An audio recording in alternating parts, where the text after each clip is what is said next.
Québec, on entend souvent la phrase « Je donne la moitié de mon salaire à l'impôt ». En fait, en 2017, au Québec, seulement les gens qui gagnent 142 353 $ et plus atteignent le palier de 50 %. Et cela juste sur les derniers dollars gagnés. L'impôt sur le revenu sert à financer les services collectifs offerts aux citoyens. Par exemple, il serait illogique que chacun construise sa propre route pour se rendre au travail. Alors, on demande à tous les citoyens de contribuer, selon leurs moyens, au financement du réseau routier. Il en va de même pour les écoles, les hôpitaux et les services publics. Évidemment, certaines personnes sont tentées de tricher, c'est-à-dire éviter de payer ce que le gouvernement considère comme leur juste part. Mais payer moins d'impôts ne veut pas toujours dire tricher.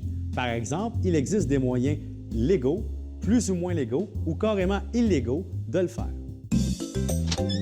L'optimisation fiscale. On fait de l'optimisation fiscale lorsqu'on utilise un moyen prévu par la loi pour réduire sa facture fiscale. Par exemple, le REER est une façon de réduire ses impôts.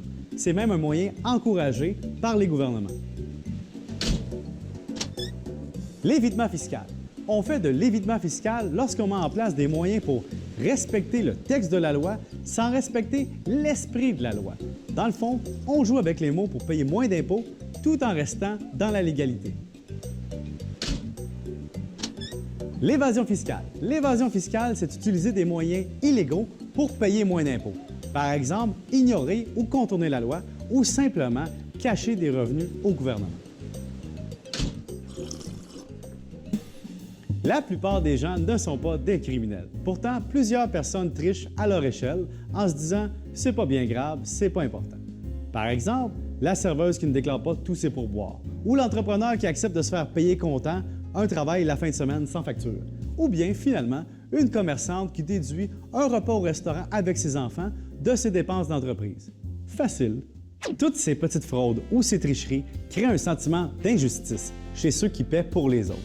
Le gouvernement, devant équilibrer son budget, est forcé de surtaxer ceux qui paient pour compenser pour ceux qui ne paient pas leur juste part. Par contre, cette année, si tout le monde payait 100 % de la facture fiscale qu'il devait payer, nous paierions tous individuellement moins d'impôts pour avoir les mêmes services. Pensons-y un peu.